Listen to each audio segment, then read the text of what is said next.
आपण आजपासून फलश्रुती ही अध्यायाच्या शेवटी घेणार आहोत, कारण पूर्ण अध्याय वाचल्याशिवाय आपल्याला फलश्रुती मिळणार नाही.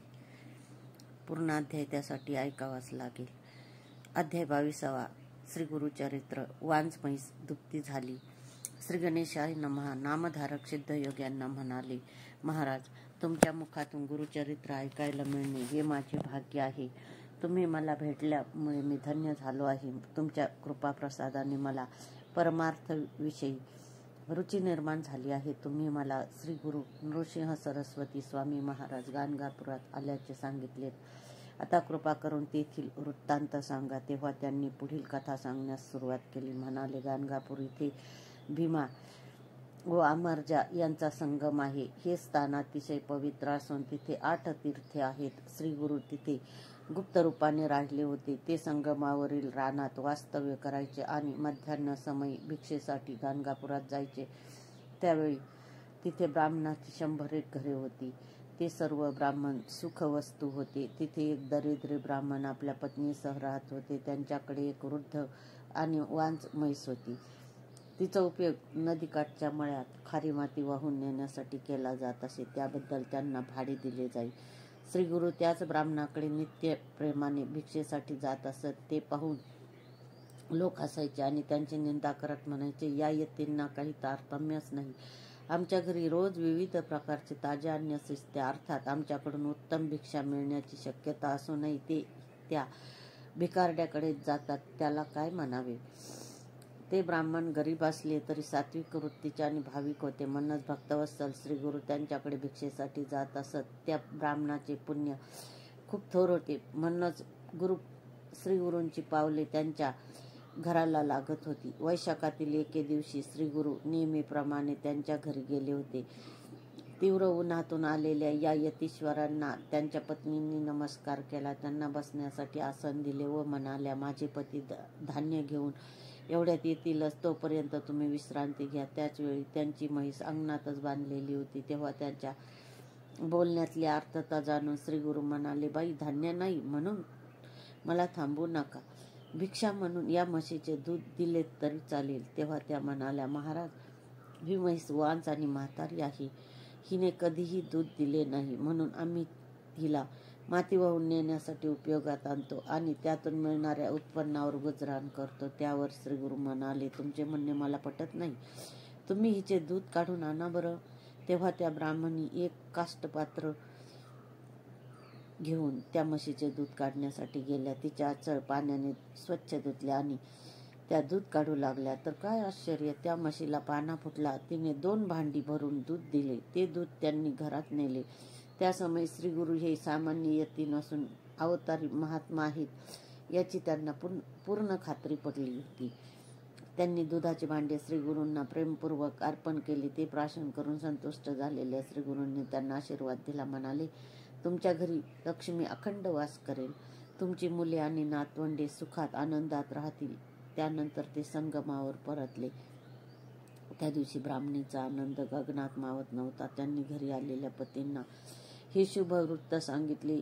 तो चमत्कार करताच त्यांनाही मोठे आश्चर्य वाटले. ते पत्नींना म्हणाले, ज्यांच्या कृपादृष्टीने आपले दारिद्र्य सरले ते सामान्य मनुष्य नसून ईश्वरी अवतार आहेत. आपण त्यांच्या दर्शनास जाऊया.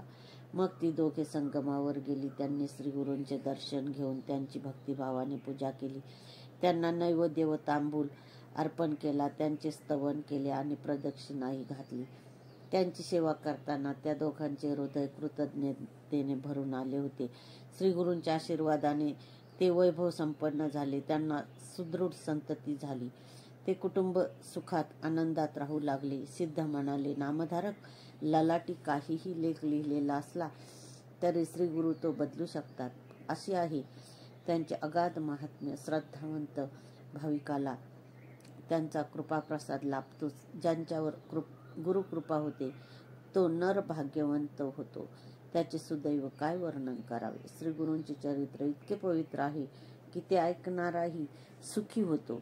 त्याच्या घरी दैन्य राहतच नाही. या अध्यायाची फलश्रुती आहे, पशुधन सुरक्षित राहील. दूध दुभत्याची कमतरता पडणार नाही. अध्याय 23 श्री गुरुचरित्र ब्रह्मराक्षसाचा उद्धार याची फलश्रुती आपण शेवटी घेणार आहोत.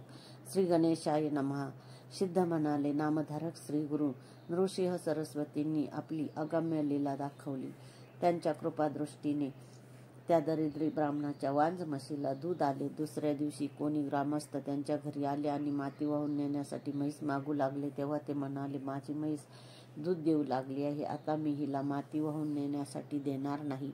मग त्यांनी त्यांच्या समक्ष 2 भांडी भरून दूध काढले. ते पाहून त्या लोकांना आश्चर्य वाटले. कालपर्यंत माती वाहणारी ही वांज म्हैस आज अचानक दुभती कशी झाली, असे म्हणून ते गावात परतले. हे वृत्त हा म्हणता सर्व श्रुत झाले. ही वार्ता ग्रामाधिपती राजांना कळताच ते चौकशीसाठी त्या ब्राह्मणाच्या घरी गेले. त्यांनीही त्यांना सर्व हकीकत सांगितली. ती ऐकून त्यांना श्री गुरूंच्या भेटीची उत्कंठा लागली. ते आपल्या परिवारासह संगमावर गेले. तेथील अरण्यात एकांतात राहणाऱ्या श्री गुरूंचे दर्शन घेतले. त्यांना साष्टांग प्रणिपात केला. त्यांनी भावभक्तीने स्तुती केली आणि विनम्रतेने म्हणाले, स्वामी, तुमच्या सुखद दर्शनाने मी खरोखरच धन्य झालो आहे. तुम्ही ईश्वरी अवतार आहात, भक्तांना तारण्यासाठी आला आहात. अशा असताना या अरण्यात का राहता? तुम्ही गावात येऊन राहिलात तर आमच्यावर मोठेच उपकार होतील. गाणगापूर पावन होईल. मी तुमच्यासाठी मठ बांधून देतो. तेव्हा भक्त कल्याणास्तव प्रकट होण्याची वेळ आलेली आहे. हे लक्षात घेऊन श्री गुरूंनी त्यांच्या प्रस्तावास मान्यता दिली. त्यांचा होकार मिळाल्याने राजांना खूप आनंद झाला. त्यांनी गुरूंना पालखीत बसवून नानाविध वाद्याच्या गजरात समारंभपूर्वक नगराकडे नेले. तिथे वेशीवर जमलेल्या लोकांनी त्यांचे उत्स्फूर्त स्वागत केले. त्यांना औक्षण केले आणि सन्मानाने नगरात नेले. त्या गावात पश्चिमेस एक उत्तुंग पिंपळ होता. त्याच्याजवळ एक ओसाड घर होते. त्या पिंपळावर एक महाभयंकर ब्रह्मराक्षस राहत असे. तो अतिशय क्रूर आणि नरभक्षक होता. त्याच्या भीतीने कोणी तिथे फिरकत नसे. श्री गुरूंची पालखी त्या पिंपळापाशी आली तेव्हा तो ब्रह्मराक्षस त्याच्या सन्मुख मनुष्य रूपात प्रकट झाला आणि त्यांचे पाय धरून म्हणाला, स्वामी, मी घोर अंधकारात बुडालो आहे. तुमच्या दर्शनाने माझी पूर्वजित सर्व पातके नष्ट झाली आहेत. आता कृपा करून माझा उद्धार करा. मी तुम्हाला शरण आलो आहे. त्यावेळी त्याच्यात अर्थात जाणलेल्या श्री गुरूंनी आपला वरदहस्त त्याच्या मस्तकी ठेवला आणि म्हणाले, आता असाच संगमावर जा. तिथे नदीत स्नान कर, तू मुक्त होशील. त्यांच्या आज्ञेने तो संगमावर गेला. तिथं स्नान करून काठावर आला आणि धारण केलेला मानवी देह सोडून तत्काळ मुक्त झाला. तो प्रकार पाहिलेले लोक आश्चर्य करू लागले. ते म्हणाले, गाणगापुरात आलेले यतीश्वर साक्षात त्रयमूर्ती आहेत. त्यांचे चरण दृष्टीस पडले तरी आपले भाग्य असो. तेथील राजांनी श्री गुरुसाठी एक सुंदर मठ बांधून दिला. ते त्यांची नित्य भक्तिभावाने पूजा करत असत. श्री गुरु अनुष्ठानासाठी रोज संगमावर जात असत व मध्यान्ह समय गावामध्ये परतून येत असत. एखाद्या वेळी राजा त्यांना पालखीत बसवून इष्ट त्या ठिकाणी घेऊन जात असत. त्यावेळी त्यांचा दळभारही बरोबर असे. वास्तविक त्या ऐश्वर्याची आणि लवाजम्याची श्री गुरूंना काहीच आवश्यकता नव्हती. पण राजा अत्यंत भाविक असल्यामुळे भक्ताधीन श्री गुरु त्यांना समाधान वाटण्यासाठी त्यांच्या इच्छेला मान देत असत. हळूहळू त्यांची सर्व दुर्ख्याती झाली. त्यावेळी कुमशी गावात त्रिविक्रम भारती नावाचे एक तपस्वी ब्राह्मण राहत होते. त्यांना 3ही वेदांचे ज्ञान होते. ते नृसिंहाची नित्य मानस पूजा करत असत. त्यांनी श्री गुरूंची कीर्ती ऐकली आणि पालखीतून हिंडणे, त्या लोकांच्या इच्छेनुसार वागणे, ऐश्वर्यात राहणे हे खेळ चतुर्थाश्रमाला शोभत नाहीत. हे यती नक्कीच दांभिक असावेत असे म्हणून त्यांची निंदा करू लागले. अंतर्ज्ञानी श्री गुरूंनी ही गोष्ट जाणली आणि त्यांना भेटायचे ठरवले. नामधारक, त्यानंतर काय नवल घडले ते सांगतो ऐका. या अध्यायाची फलश्रुती आहे, स्वतःच्या मालकीचे घर होईल, प्रतिष्ठा प्राप्त होईल. श्री गुरुचरित्र अध्याय 24 मराठी अनुवाद. श्री विक्रम भारती. श्री गणेशाय नमः. सिद्ध म्हणाले, नामधारक, कुमशी गावचे त्रिविक्रम महामुनी आपली दांभिक संन्यासी म्हणून लोकांमध्ये निंदा करत आहे. हे श्री गुरु नृसिंह सरस्वतींनी जाणले होते. वेदज्ञ त्रिविक्रमाकडून नकळत साधू निंदेचे पाप घडत होते, म्हणून त्यांना प्रत्यक्ष भेटून त्यांचा गैरसमज दूर करावा असा हेतू मनात धरून त्यांनी स्वतः तिथे जाण्याचं ठरवलं. राजाने त्यांच्या प्रवासाची तयारी केली. पालखी सजवली, अश्व गज शृंगारले, दळभार सिद्ध केला. मग श्री गुरूंची स्वारी वाद्याच्या गजरात गाणगापुराहून कुमशी गावी निघाली.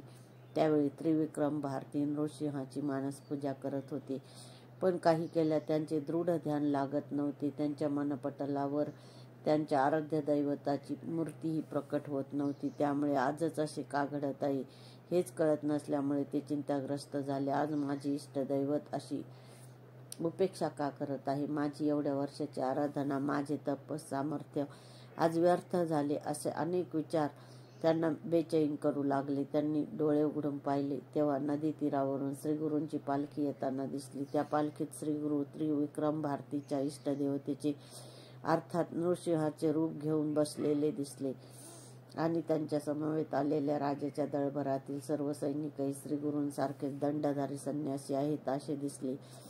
ते दृश्य पाहून त्रिविक्रम भारतींना मोठे आश्चर्य वाटले. त्यांचा सर्व ताठा ज्ञानाचा अहंकार क्षणार्धात गळून पडला. आपण जे पाहत आहोत तो भ्रम आहे की सत्य हेच त्यांना कळेना. ते पालखीपाशी धावले आणि तीत विराजमान असलेल्या नृसिंहांना, आपल्या इष्टदेवतांना वंदन करून विनम्रतेने म्हणाले, महाराज, तुम्ही नृसिंह रूपाने दर्शन देऊन मला धन्य केले आहे. तुमच्या समवेत असलेली ही सर्व दंडधारी यती मंडळी ही एकसारखी दिसत आहेत. तुमचे स्वरूप अचित्य आहे, ते मज पामराला कसे कळणार? म्हणून माझी तुमच्या चरणी अशी प्रार्थना आहे की या दासावर कृपा करून त्याला निज स्वरूपात दर्शन द्या. त्यांनी त्याची मनपूर्वक स्तुती केली. त्यामुळे प्रसन्न झालेल्या श्रीगुरूंनी आपली योगमाया आवरून त्यांना आपले तेजस्वी निज रूप दाखवले आणि म्हणाले, तुम्ही आमची निंदा करता, आम्हाला दांभिक म्हणतात. हा तुमचा गैरसमज दूर करण्यासाठीच मी इथे आलो आहे. तुम्हाला तुमच्या मानसपूजेतील नृसिंहमूर्तीचे दर्शन झाले ना, मग मी दांभिक आहे की नाही हे तुम्हीच ठरवा. त्रिविक्रम भारतीच्या मनातील सर्व संशय दूर झाला. श्रीगुरू आणि आपले दैवत एकच आहे आणि श्रीगुरू हेच चराचरी व्याप्त परमात्मा आहेत याची त्यांना खूण पटली होती. ते श्रीगुरूंना शरण गेले आणि त्यांच्याकडून अज्ञानाने घडलेल्या चुकीची क्षमा मागू लागले. गुरुदेव, तुम्ही करुणासागर आहात, या बालकाचा उद्धार करा. तेव्हा ते म्हणाले, वत्स, तुमच्या भक्तीवर मी प्रसन्न आहे. तुम्हाला सद्गती प्राप्त होईल. परमार्थ साध्य करून तुम्ही ईश्वराशी एकरूप व्हाल. तुम्हाला पुनर्जन्म नाही. त्रिविक्रम भारती तयारीचे साधक होते. त्यांचा अल्पदोष दूर करणे आवश्यक होते. ते साध्य करून श्रीगुरूंनी त्यांचा उद्धार केला आणि ते गाणगापुरात आले. नामधारक गुरूंना व्यक्ती समजण्याची चूक करू नये. ते त्रिदेवांचे एकत्रित सामर्थ्य असलेले परस्पर परब्रह्म स्वरूप असतात. त्यांना शरण जावे, त्यांच्या चरणी लीन व्हावे. या अध्यायाची फलश्रुती आहे. गैरसमज दूर होतील. स्वभावातील दोष जातील. गुरुचरित्र अध्याय 25 मराठी अनुवाद ब्राह्मणांचा जयपत्राचा हट्ट. यातही आपण फलश्रुती शेवटी घेणार आहोत.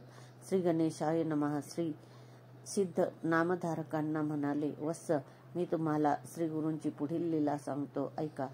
विदुरा नगरीचा यवन राजा क्रूर, प्राणहिंसा करणारा आणि ब्राह्मण द्वेष्टा होता. तो राजसभेत ब्राह्मणांमध्ये वादविवाद घडवून आणायचा आणि विद्वान ब्राह्मणांना बोलावून वेदांचा अर्थ समजावून सांगा, मी तुम्हाला भरपूर द्रव्य देईन असं सांगायचा. त्यांच्यापैकी जे ज्ञानी असायचे ते आम्ही वेदज्ञ नाहीत असे म्हणून निघून जायचे, पण जे लोभी असायचे ते त्या दुष्टापुढे वेदपठन करायचे. मग यज्ञकांडांचा अर्थ ऐकून तो म्हणायचा, तुम्ही हिंदू दुसऱ्यांना दोष देता, तुमच्या यज्ञात पशुहत्या चालते. मग आम्ही पशुहिंसा केली तर काय बिघडले? ते ऐकून ब्राह्मण गप्पच असत. पण असे असले तरी तो विद्वानांचा सन्मान करायचा. त्यामुळे वेदशास्त्रात पारंगत असलेले देशोदेशीचे अनेक ब्राह्मण द्रव्य लालसेने त्यांच्याकडे यायचे. एकदा 2 ब्राह्मण दरबारात आले आणि म्हणाले, राजा, आम्ही 3ही वेद उत्तम जाणतो, त्यामुळे वादविवादात आम्हाला जिंकू शकेल असा तोलामोलाचा पंडित अजून तरी भेटलेला नाही. म्हणून तुमच्या नगरात या राज्यात कोणी श्रेष्ठ वेदज्ञ असल्यास चारही वेदांवर चर्चा घडवून आणावी. तेव्हा त्याने नगरातील सर्व विद्वानांना पाचारण केले व म्हणाला, तुम्ही त्यांच्याशी चर्चा करा. जे जिंकतील त्यांना मी भरपूर बिदागी देईन. तेव्हा आलेले ब्राह्मण म्हणाले, आम्ही यांच्याशी काय वाद घालणार, कारण प्रकांड पंडित असाच यांचा सर्वत्र दबदबा आहे. तेव्हा त्याने त्या दोघांचा मोठा गौरव केला आणि त्यांना ब्रह्मवृंदाचे प्रमुख म्हणून घोषित केले. राजाकडून प्रतिष्ठा मिळाल्याने त्या दोघांना मोठा गर्व झाला. ते म्हणाले, इथे कोणी आमच्याशी वाद घालायला तयार नाही, मग आमचे श्रेष्ठत्व कसे सिद्ध होणार. म्हणून आम्ही दिग्विजयासाठी जातो. आम्ही सर्वत्र हिंडून ब्राह्मणाशी वाद घालू आणि त्यांना पराभूत होणारे व वाद न घालता आमचे श्रेष्ठत्व मान्य करणारे अशा सर्व विद्वानांकडून जयपत्रे घेऊ. तुम्ही आम्हाला तसे अधिकार द्या. त्यांच्या विनंतीला मान देऊन त्यांना तशा आशयाचे राजमुद्रित अधिकारपत्र दिले. राजाज्ञेने ते दोन्ही तामसी ब्राह्मण गावोगावी हिंडून जयपत्रे लिहून घेऊ लागले. फिरत फिरत ते दक्षिणेस भीमातरी असलेल्या कुमसी गावी आले. तिथे त्रिविक्रम भारतीचे नाव कळल्यावर ते त्यांना भेटायला गेले आणि म्हणाले, तुम्ही स्वतःला त्रिवेदी म्हणवताना आमच्याशी वाद घाला, नाही तर जयपत्र लिहून द्या. तेव्हा त्रिविक्रम भारती म्हणाले, मी अज्ञानी संन्यासी आहे. भिक्षेवर चरितार्थ चालवतो. मी वेदज्ञ असतं ते राजाकडून मान मिळवून तुमच्यासारखा ऐश्वर्यात आरामात राहिलो असतो. तुम्ही खूप थोर आहात, माझ्याशी काय वाद घालता. तेव्हा त्या ब्राह्मणांना राग आला. त्यांनी आपल्याकडील जयपत्रे दाखवले आणि म्हणाले, त्रिविक्रम भारती, आम्ही थोरच आहोत. म्हणून तुम्हाला वाद घालायचा नसेल तर जयपत्र लिहून द्या. तेव्हा त्यांनी त्यांना खूप समजावले, पण त्यांनी हट्ट सोडला नाही. त्यामुळे त्रिविक्रम भारतींचा नाईलाज झाला आणि ब्राह्मणाचा अपमान करणाऱ्या आणि ज्ञानमदाने उन्मत्त झालेल्या त्या दोघांना धडा शिकवलाच पाहिजे असा विचार करून ते म्हणाले, द्विजवर्य, माझे गुरु नृसिंह सरस्वती सध्या गाणगापुरात आहेत. तुम्ही तिथे आलात तर मी त्यांच्या समोरच जयपुत्र लिहून देईन. ते मान्य करून दोघेही मेन्यातून गाणगापुरास आले. त्रिविक्रम भारतींनी श्रीगुरूंना सर्व वृत्त सांगितले. तेव्हा त्यांनी मंदस्मित केले व त्या ब्राह्मणांना म्हणाले, अहो, आम्ही संन्यासी आहोत. आम्हाला वादविवादात जराही स्वारस्य नाही. आमच्याशी वाद करून तुम्हाला काय मोठेपणा मिळणार. त्यावर ते म्हणाले, जयपत्र मिळवणे ही आमची प्रतिष्ठा आहे. आम्ही चारही वेद जाणतो. आमच्या समोर महाविद्वानांची डाळ शिजली नाही. तिथे तुमच्यासारख्या संन्यासाची काय मिजाज. म्हणून बऱ्या बोलाने चर्चा करा, नाही तर हारलो असे लिहून द्या. श्री गुरु म्हणाले, द्विजवर्य, एवढा गर्व बरा नाही. गर्वाने भल्याभल्यांना किती संकटांना तोंड द्यावे लागले याचे पुराणामध्ये अनेक दाखले आहेत. अहो, वेद अनंत आहेत, ज्याचा ब्रह्माधिकार नाही, थांग नाही. तिथे आम्ही काय चर्चा करणार. तुम्ही स्वतःला चतुर्वेदी म्हणवता, मग वेदांताविषयी तुम्हाला काय माहिती आहे ते तरी कळू दे. त्यावर ते गर्वाने म्हणाले, आम्हाला तीनही वेदांची सांगसंहिता येते. नामधारक ब्राह्मणाचे बोलणे ऐकून गुरूंनी त्यांना काय उत्तर दिले ते पुढे सांगतो ऐका. या अध्यायाची फलश्रुती आहे, अंगी विनम्रता बाणेल, अंगी निरअहंकार होईल, वृत्ती निरअहंकार होईल. श्री गुरुचरित्र अध्याय 26 मराठी अनुवाद. वेदांचा विस्तार. श्री गणेशाय नमः. श्री गुरु त्या ब्राह्मणांना म्हणाले, द्विजवर्य, आम्ही चतुर्वेद जाणतो असा मोठेपणा करू नका. त्याचा काहीही उपयोग नाही. वेद अनंत आहेत. प्रत्यक्ष ब्रह्मदेवही त्यांच्याविषयी अनभिज्ञ आहेत. नारायणांनी व्यासरूपाने अवतार घेऊन त्याची संहिता तयार केली, पण तेही पूर्ण वेदज्ञ नव्हते.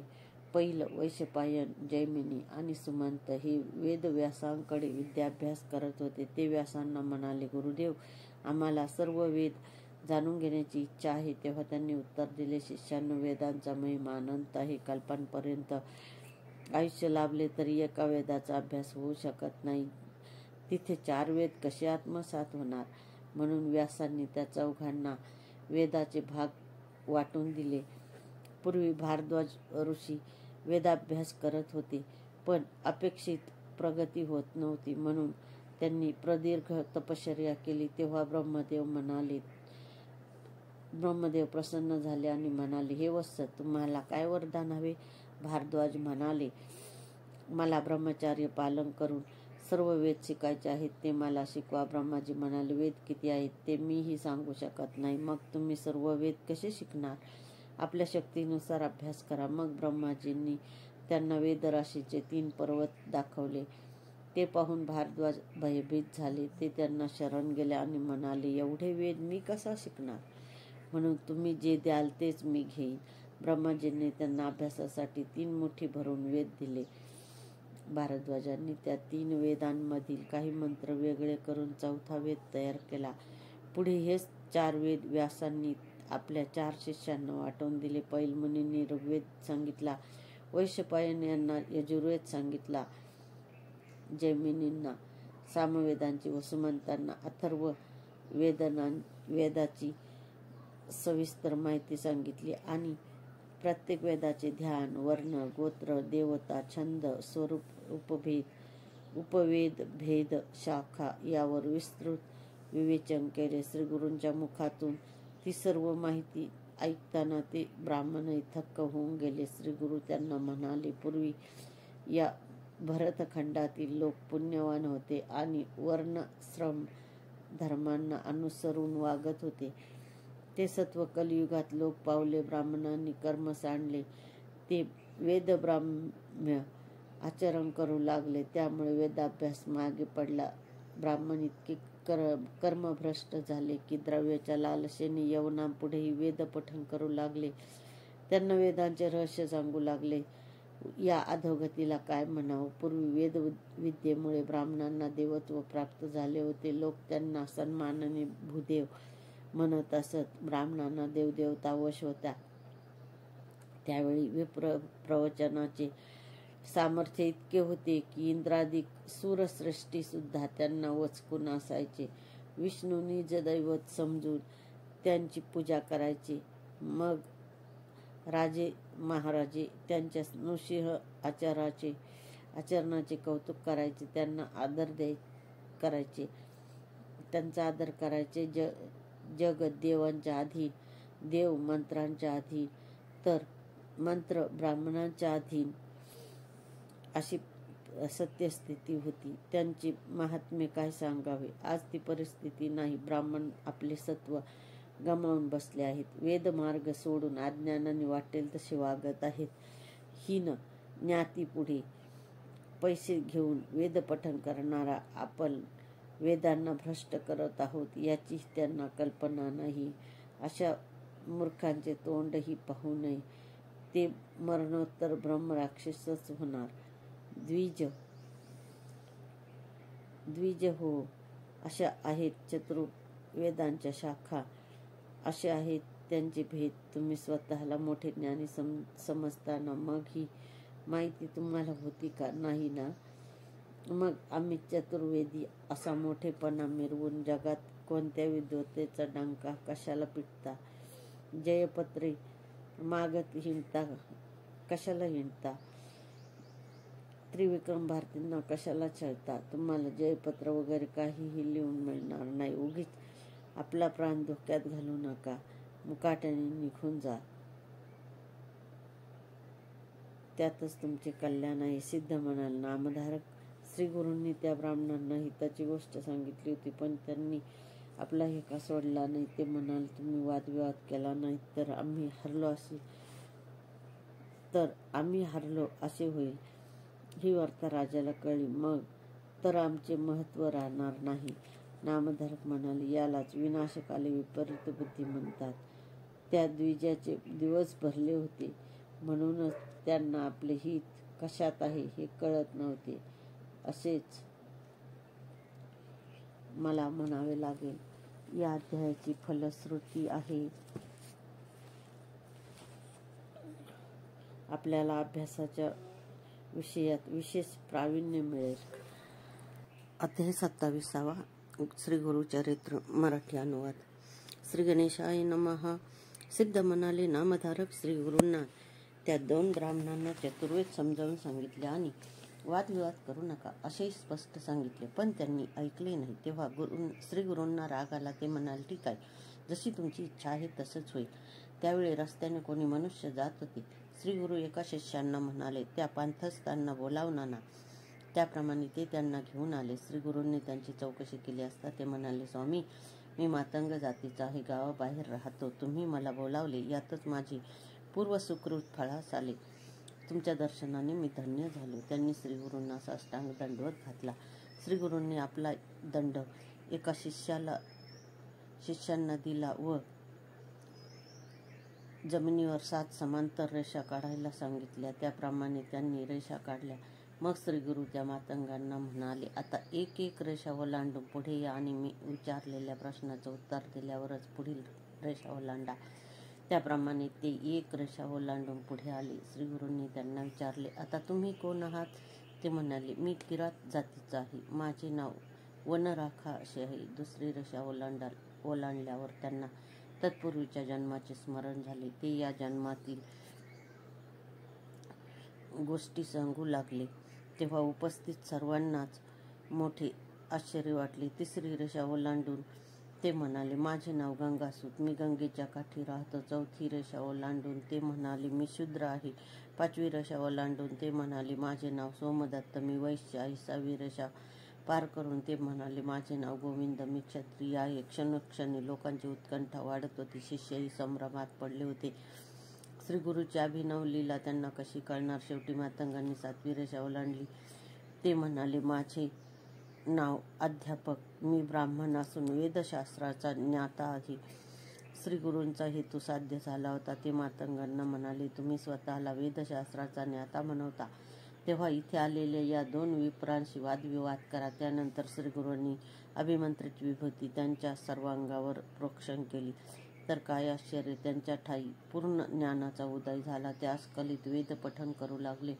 तो चमत्कार पाहून वादासाठी आलेले ते उर्मट ब्राह्मण अक्षरशः भयभीत झाले. त्यांच्या मुखातून शब्द फुटेना, त्यांच्या हृदयातून कळा येऊ लागल्या, त्यांच्या सर्वांगाला घाम फुटला. ते थरथर कापू लागले, स्वतःची निंदा करू लागले आणि श्री गुरूंच्या चरणी लोळण घेऊन क्षमा याचना करू लागले. त्यांनी त्यांची स्तुती केली व करुणा वचने भाकली. तेव्हा श्री गुरु त्यांना म्हणाले, तुम्ही मदांध होऊन अनेक ब्राह्मणांचा धिक्कार केलात, विद्याबळाने उन्मत्त होऊन करू नयेत अशा अनेक गोष्टी केल्यात. त्या त्रिविक्रम भारतींना वृथा त्रास दिलात. आता पश्चाताप करून काय उपयोग? त्या कर्माचे फळ म्हणून तुम्ही ब्रह्मराक्षस व्हाल. ती भविष्यवाणी ऐकून दोघे ब्राह्मण फारच शोकग्रस्त झाले आणि काकुळतीने उशाप मागू लागले. तेव्हा श्री गुरु म्हणाले, तुम्ही 12 वर्षे ब्रह्मराक्षस व्हाल. तुम्हाला कृतकर्माचा पश्चाताप झाल्यामुळे तुम्ही शांत राहाल. तुम्हाला उद्विग्नता नसेल. पुढे पर्यटन करणारे एक ब्राह्मण तुम्हाला भेटतील. तेव्हा तुम्ही शुक्ल नारायण हा शब्द उच्चाराल. त्यांच्या पुढील वाक्य ते तुम्हाला सांगतील. तेव्हाच तुमचा उद्धार होईल. तुम्ही राक्षस योनीतून मुक्त व्हाल. आता तुम्ही नदी तीरी जा. श्री गुरुच्या आज्ञेने ते दोन्ही ब्राह्मण गावाबाहेरील नदी तीरी गेले. तिथे हृदयक्रिया बंद पाडून त्यांना मृत्यू आला. ते ब्रह्मराक्षस झाले. सिद्ध पुढे म्हणाले, नामधारक श्री गुरूंनी ज्या मातंगांना 7 रेषा ओलांडण्यास सांगून 7 जन्माचे स्मरण करून दिले, त्यांनी श्री गुरूंना वंदन केले व म्हणाल, स्वामी, तुम्ही त्रिकाल ज्ञानी आहात, अंतःसाक्षी आहात. मी पूर्वी ज्ञानी ब्राह्मण होतो. मग माझ्याकडून असे कोणते महादोष घडले की मी मातंग म्हणून जन्मलो? कृपया याचा उलगडा करावा. त्या प्रश्नाला उत्तर देताना श्री गुरूंनी त्यांचे समाधान केले. तो वृत्तांत पुढे सांगतो.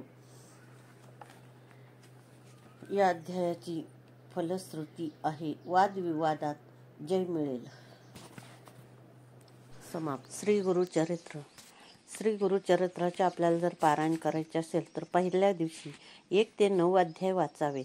दुसऱ्या दिवशी 10 ते 21 अध्याय वाचावेत. तिसऱ्या दिवशी 22 ते 29 अध्याय वाचावेत. चौथ्या दिवशी 30 ते 35 अध्याय वाचावेत. 5व्या दिवशी 36 ते 38 अध्याय वाचावेत. 6व्या दिवशी 39 ते 43 अध्याय वाचावेत. 7व्या दिवशी 44 ते 53 अध्याय वाचावेत. म्हणजे आपले 7 दिवसात पारायण पूर्ण होते. 3 दिवसाचे पारायण जर करायचे असेल तर अध्याय 1 ते 22 पहिल्या दिवशी, दुसऱ्या दिवशी 23 ते 33 आणि तिसऱ्या दिवशी 34 ते 53 अध्याय वाचावेत. म्हणजे 3 दिवसाचे पारायण पूर्ण होते. आता आपण 28व्या अध्यायाचे मराठी अनुवाद पाहणार आहोत आणि शेवटी फलश्रुती पाहणार आहोत. अध्याय 28. मातंगांना पूर्वस्थितीवर आणले. श्री गणेशाय नमः सिद्ध नामधारकांना म्हणाले. त्यानंतर मातंगांनी श्री गुरूंना विचारले, स्वामी, मला कोणत्या दूषित कर्मामुळे हीन यातीत जन्म मिळाला? तेव्हा त्यांनी हीन गती प्राप्त होण्यास कोणकोणती दुष्कर्मे कारणीभूत होतात आणि कोणत्या पापांमुळे कोणते रोग होतात यावर विस्तृत विवेचन केले. त्यावेळी त्रिविक्रम भारतींनी विचारले, गुरुदेव, एखाद्याकडून चुकून पाप घडलं तर त्याने काय करावे? श्री गुरु म्हणाले, ज्याला स्वतःच्या कुकर्माबद्दल खरोखरच पश्चाताप वाटतो त्याचे पाप संपूर्ण जळून जाते. त्यानंतर श्री गुरूंनी त्यांना पापमुक्तीस्तव करावयाची स्नान, दान, तपश्चर्या, गुरुसेवा, तीर्थयात्रा, मंत्रपठण अशी अनेक प्रायचित्ते सांगितली.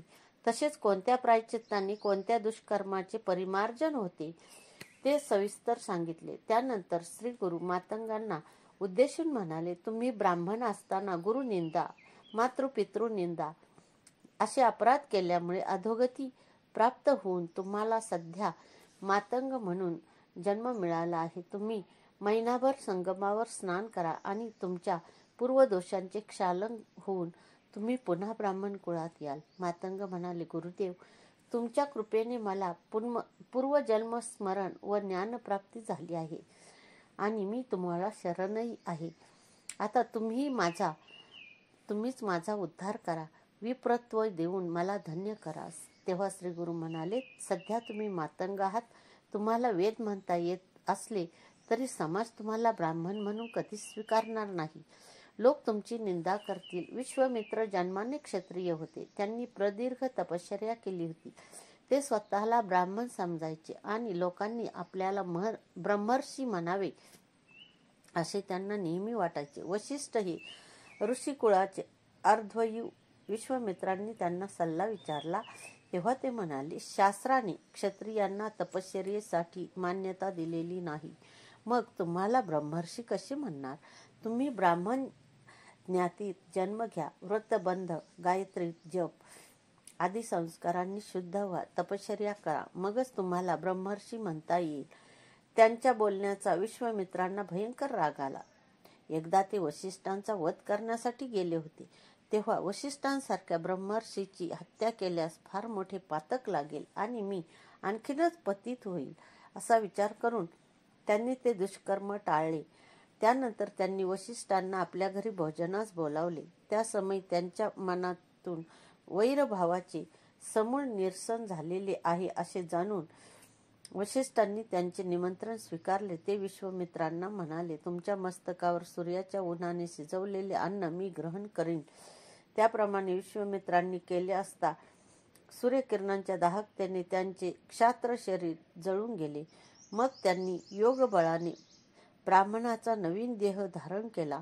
वशिष्ठांनी त्यांच्या घरी भोजन केले. त्यानंतर त्यांना ब्रह्मर्षी म्हणून मान्यता मिळाली. मातंगांना श्रीगुरूंचे म्हणणे पटले, पण प्राप्त झालेले ज्ञान आणि विद्वत्तेचे सुख यामुळे आपण पुन्हा मातंग व्हावे हे त्यांना पटेना. त्यांनी श्रीगुरूंपाशी मी ब्राह्मण आहे, मला पुन्हा हीन यातीत लोटू नका असा हट्टच धरला. तेवढ्यात त्यांच्या पत्नी व मुले धावतच तिथे आली. पत्नी त्यांच्यापाशी जाऊ लागल्या तेव्हा ते रागाने ओरडले, पुढे याल तर खबरदार, मी ब्राह्मण आहे, मला शिवण्याचे धाडस करू नका. त्या ऐकून त्या थक्कच झाल्या. उपस्थितांनी त्यांना सर्व प्रकार सांगितला तेव्हा भविष्याच्या चिंतेने व्याकुळ होऊन त्यांनी हंबरडा फोडला. त्यांचा आक्रोश पाहून श्रीगुरूंनी मातंगांना समजावण्याचा खूप प्रयत्न केला. तेव्हा ते म्हणाले, स्वामी, ज्ञानप्राप्ती झाल्यावर मी ज्ञाती भ्रष्ट कसा होऊ? श्रीगुरूंनी ओळखले हे असे ऐकणार नाहीत. मग त्यांच्या सूचनेनुसार शिष्यांनी एका धनासक्त ब्राह्मणांना तिथे आणले. श्रीगुरूंनी त्या ब्राह्मणांना मातंगाच्या अंगावर स्वहस्ते पाणी ओतण्यास सांगितले. त्यांनी नदीवरून घागर भरून आणली. ती त्यांच्या अंगावर रिकामी केली. त्या पाण्याने श्रीगुरूंनी प्रोक्षण केलेले अभिमंत्रित भस्म धुवून गेले. त्या योगे त्यांचे जातीस्मरणही निघून गेले. ते आपल्या पत्नीपाशी गेले व म्हणाले, तुम्ही इथे कशासाठी आला आहात? मी इथे काय करतो आहे? छे, मला काहीच कळत नाही. ते गोंधळलेल्या अवस्थेतच कुटुंबासह घरी गेले. लोकही आश्चर्य व्यक्त करत आपापल्या कामाला गेले. तेव्हा त्रिविक्रम भारतींना त्याविषयी जाणून घेण्याची अधिक उत्सुकता आहे हे जाणून श्रीगुरु त्यांना म्हणाले, अहो, भस्माच्या प्रभावामुळे त्यांना दिव्य ज्ञान व पूर्वजन्मीचे स्मरण झाले होते. त्यांनी पाण्याने स्नान करताच त्यांना सर्व गोष्टींची विस्मृती झाली. तेव्हा त्रिविक्रम भारती म्हणाले, स्वामी, कृपा करून भस्माचे महात्म्य विस्ताराने सांगावे. या अध्यायाची फलश्रुती आहे, वृत्ती सन्मार्गारत आणि धर्मानुगामी होईल. अशा रीतीने हा अध्याय समाप्त झालेला आहे. अध्याय 29. मराठी अनुवाद. श्री गुरुचरित्र. ब्रह्मराक्षसाचा उद्धार. भस्म महात्म्य. श्री गणेशाय नमः. श्री गुरु नृसिंह सरस्वती त्रिविक्रम भारतींना म्हणाले, वत्स, कृतयुगात वामदेव नावाचे एक ब्रह्मज्ञानी योगी भूलोकी संचार करत असत. एकदा ते कवचारण्यातून जात होते. तिथे एक नरभक्षक ब्रह्मराक्षस राहत असे. त्याने धावत येऊन त्यांच्यावर झडप घातली. तेव्हा त्यांच्या अंगावरचे भस्म त्याच्या अंगाला लागताच त्याची सर्व पापे जळून गेली. त्याची क्षुधा, तृष्णा, उद्विग्नता, तगमग नाहीशी झाली. त्याला पूर्वजन्माचे स्मरण झाले. त्याने त्यांचे पाय धरले आणि म्हणाला, मुनीश्वर, तुम्ही ईश्वर आहात. तुमच्या अंगस्पर्शाने मी पावन झालो आहे. माझा उद्धार करा. त्यांनी विचारले, तू कोण आहेस? तो म्हणाला, तपोनिधी. या क्षणी मला पूर्वीचे 25 जन्म आठवत आहेत. पहिल्या जन्मात मी यवन राजा होतो. मी उन्मत्त होऊन प्रजेला छळले, पतिव्रतांना भ्रष्ट केले. पुढे मला क्षयरोग झाला. शत्रूंनी माझे राज्य बळकावले. मृत्यूनंतर मी नरकात पडलो. त्यानंतर मी प्रेत योनीत जन्मलो. मग मी क्रमाने वाघ, अजगर, लांडगा, डुक्कर, सरडा, कुत्रा, कोल्हा, हरिण, ससा, माकड, मुंगूस, कावळा, अस्वल, रानकोंबडा, गाढव, मांजर, बेडूक, कासव, मासा, उंदीर, घुबड, हत्ती आणि आता ब्रह्मराक्षस असे जन्म घेतले. हे प्रभू, आज तुमच्या अंगस्पर्शाने मला पूर्वजन्म आठवले व मन शांत झाले. तुमच्या अंगी एवढे सामर्थ्य कसे आले? वामदेव म्हणाले, अरे, हा सर्व माझ्या अंगावरील भस्माचा प्रभाव आहे. त्याच्या स्पर्शामुळे तुझ्या ठाई ज्ञान प्रकट झाले. मी तुला एक कथा सांगतो. त्यावरून भस्माचा प्रभाव किती श्रेष्ठ आहे हे तुझ्या लक्षात येईल. द्रविड देशात एक कर्मभ्रष्ट ब्राह्मणाचे पतित स्त्रीशी संबंध होते. त्यामुळे कुटुंबियांनी आणि ज्ञाती बांधवांनी त्याच्यावर बहिष्कार टाकला. चरितार्थाचे साधन नसल्याने ते चोऱ्या करू लागले. एकदा चोरी करत असताना एका पतिताने त्यांचा वध केला आणि त्यांचे प्रेत गावाबाहेरील स्मशानापाशी टाकले. तिथे एक कुत्रा भस्मावर बसला होता. तो प्रेत खाण्यासाठी आला. तेव्हा त्याच्या पोटावरचे भस्म त्या प्रेताच्या कपाळाला आणि अंगाला लागले. इकडे यमदूत त्या ब्राह्मणाच्या सूक्ष्म देहाला पीडा देत यमलोकी जात होते. शिवदूतांनी त्याच्या प्रेताला भस्म लागलेले पाहिले. त्यांनी यमदूतांना गाठले. त्या ब्राह्मणाचा सूक्ष्म देह त्यांच्याकडून हिसकावून घेतला. त्यांना पळवून लावले. हे वृत्त कळताच यमराज संतापाने शिवदूतांपाशी आले आणि म्हणाले, माझ्या दूतांना तुम्ही का मारलेत? ते ब्राह्मण पापी आहेत. त्यांना तुम्ही शिवलोकी कसे नेता? शिवदूत म्हणाले, त्या ब्राह्मणाच्या सर्वांगावर भस्म लागले होते, त्यामुळे ते पावन झाले आहेत. भस्मचर्चित देह असलेल्या प्रत्येकाला कैलासलोकीच आणले पाहिजे, असे आमच्या स्वामींची आज्ञा आहे. ते ऐकून त्यांचा राग शांत झाला आणि आपल्या दूतांना भस्म, त्रिपुंड, रुद्राक्ष धारण करणाऱ्या कोणालाही यमलोकी आणू नये असे बजावले. म्हणूनच मी भावभक्तीने भस्म धारण करतो. वामदेवाचे बोलणे ऐकून ब्रह्मराक्षस म्हणाला, महाराज, मी राजा असताना पांथस्थांची सोय व्हावी म्हणून रानात तळे बांधले होते. चरितार्थ चालण्यासाठी ब्राह्मणांना शेतजमिनी दान दिल्या होत्या. त्या पुण्याईने मला तुमची भेट झाली. आता मला भस्मधारण विधी समजावून सांगा. ते म्हणाले, पूर्वी मंदर पर्वतावर देवसभा भरली असताना सनत कुमारांनी शिवजींना विनंती केली, प्रभू, पापक्षय होऊन मोक्षप्राप्ती साध्य होईल असं एखादं साधन मानवाच्या कल्याणासाठी सांगा. शिवजी म्हणाले, सुकलेले गोमय जाळून जी राख मिळते ते भस्म होय. सद्योजात मंत्राने ते हातावर घ्यावे, तळहातावर घ्यावे. अग्निरीती मंत्राने अभिमंत्रित करावे. मानस्तोके मंत्राने अंगठ्याने मळावे. त्र्यंबक मंत्राने भाळी लावावे. त्रायुस मंत्राने कपाळावर, भुजांवर व शरीरावर अन्य स्थानी लावावे. मध्यमा, अनामिका, अंगुली या 3 बोटांनी त्याच भस्मोच्चारात भुवयांना समांतर अशी 3 आडव्या रेषा काढून अंगठ्याने मध्य रेषा काढावी. याला त्रिपुंड्रक म्हणतात. सर्व वर्णाश्रम धर्माच्या लोकांनी भस्म त्रिपुंड लावावा. त्या योगे पूर्व पापांचे निरसन होऊन मनुष्य पुण्यात्मा होतो. त्याला सर्व तीर्थस्नानांचे, यात्रांचे व जपानुष्ठानांचे पुण्य मिळते. आयुरारोग्य, यश, कीर्ती, ज्ञान, सौख्य लाभते. कुळाचा उद्धार होतो व 4ही पुरुषार्थ साध्य होतात.